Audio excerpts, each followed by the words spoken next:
What's up, everybody? On a podcast now. I'm Alex, and in this video, I want to talk about what's going to happen on The Last of Us Day. So it's tomorrow, I believe, depending on when this video goes up. I mean, hopefully the video beats the day happening, but this happens on September 26th, so that's this Sunday, and it's 9 a.m. Pacific time or 12 p.m. noon Eastern time. So this is a day that I do actually really like. I've talked about it before on multiple different things that I really like when developers or publishers respect and kind of honor anniversaries, whether it's the day a game comes out or whatever. And it doesn't happen all that much. You kind of pick, like Rocksteady really, I think, respects when the Batman games come out. Naughty Dog respects this. You also see Naughty Dog respect like the days Uncharted's come out and stuff. Now, this isn't the day the Last of Us game came out, but this is the Outbreak Day, right? Which they changed the name for obvious reasons last year. So I'm a big fan, just generally, just to kind of start this video off. I like this day. I think it's really cool what they do.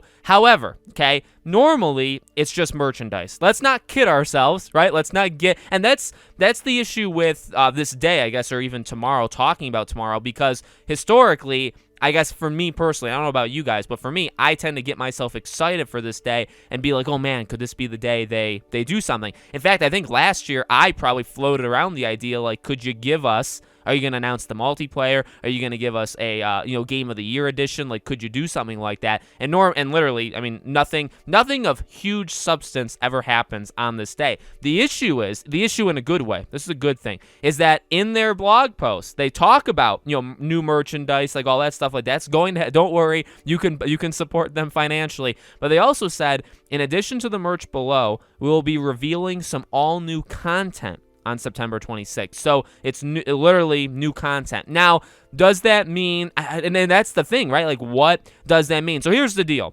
Do I think they're going to announce the multiplayer mode? No. I think that's because it is a game on its own at this point, right? It is way too big to announce on a day like this. It's a Sunday. Like it or hate it, like that's just not, in my opinion. I mean, if I'm wrong, that's actually awesome. I'd like to be wrong here, but I really think a thing of that kind of substance would not happen just because of how large it is for Sony. Not even Naughty Dog, I mean, it goes bigger than Naughty Dog. How big it is, I just don't think they would do it. And I asked this question actually on Twitter as well, and I think everybody pretty much agreed with that statement, that it's too big or it's just not going to happen. The next one is a director's cut. Now, I would have still called it Game of the Year edition, but every game out there is now every Sony game is now doing a director's cut, so I think that's probably what it would be called, right? If we ever get it on PS5, it would be The Last of Us Part 2 director's cut. Do we get that?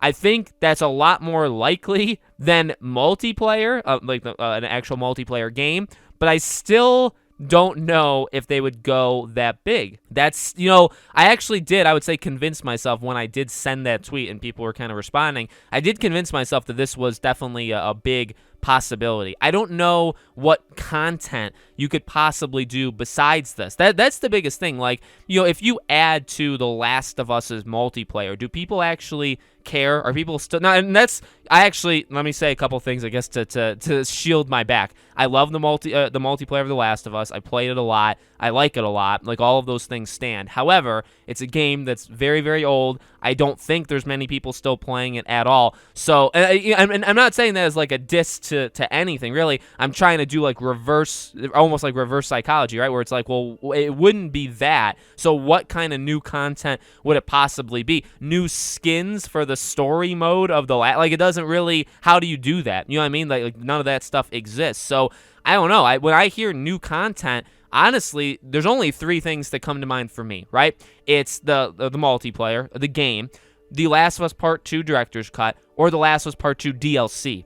All three of those are, you could argue, too big to announce on a Sunday, even though it is a special day, The Last of Us Day. It's still just a Sunday. It's still kind of outside of Sony's thing. Does it make sense? Would they do that? You can make the argument for all three of them. I would, man, I don't know. Even the DLC, if you just announced The Last of Us Part 2 DLC, that would be gigantic. You know what I mean? Not in terms of like, I'm guaranteeing that the DLC is like 10 hours long, but like that's a big deal to do something like that. If you did a director's cut and you simply just made it, I know I don't have a script, guys, so I'm trying to just go in my head. If you do a director's cut, don't you have to put stuff with it? You know what I mean? You can't, at this point, Ghost of Tsushima, even Death Stranding, I guess Death Stranding is the one you'd maybe look at the most. Death Stranding did kind of like smaller add-ons. They did like a kind of like a challenge map mode, like mission kind of structure thing. Like it's not Ghost of Tsushima, the Icky Island DLC, right? So it's kind of smaller. Maybe if they did something like that, like Death Stranding, they could get away with it in terms of like it wouldn't be too big, so they'd be able to announce it. But again, if they announced it and it comes out with like an Icky Island sized DLC for The Last of Us, like that's a big deal. So it's actually very odd because I'm trying to convince myself and I'm almost trying to convince you that I want small things so that it works on that day, which is weird because ultimately I want the bigger things that are possible. Like I just want them to go as big as humanly possible, but then it's like, well, does it fit on that day? So ultimately, I'm hoping for the that's actually my main thing. I'm hoping for multiplayer, the multiplayer game. That would be like the best. I guess DLC would also be pretty darn interesting for the base game, like actual meaty DLC, right? That would be pretty huge. And that's what I want the most, but it also is what makes the least sense to do. So then on the opposite side of the spectrum, what makes the most sense to do but isn't all that substantial is probably a director's cut just like Death Stranding, where it's going to be $10. If you have the PS4 version, it's $10, and it's not, you're not getting a whole lot for it. The main thing you're getting is the enhancements to the game and just to experience the game again. You know what I mean? That's the main part of it. So I don't really know. And you know, this always happens with these videos. I always leave like one pretty big option out that I just really can't think of at the time. Maybe there is another option that you guys can think of what they could mean when they say content. Maybe like a soundtrack coming out. Maybe, I mean, that's a merchandise thing in a way, right? So maybe something, but that is connected to merchandise. I don't know. It's actually very difficult. I know, I'm pretty darn sure I talked about this last year, and obviously everybody who thought they were going to give us anything last year were wrong because they really gave us nothing. So, and I guess merchandise aside, but I don't care about the merchandise. So let me know what you guys think in the comments below. Make sure, as always, you guys are subscribed to the channel. Hit the bell icon so you guys know when all these videos go up. If it's something big that happens, I will make a video on it, probably like Monday morning. If it's not something big that happens, you won't hear from me about it, and maybe on Twitter. But if you guys want to follow me on Twitter, though, subscribe to our second channel or support us on Patreon or YouTube memberships. Links for all of them are in the description below. Thank you for watching, and I hope to see you all on the next video.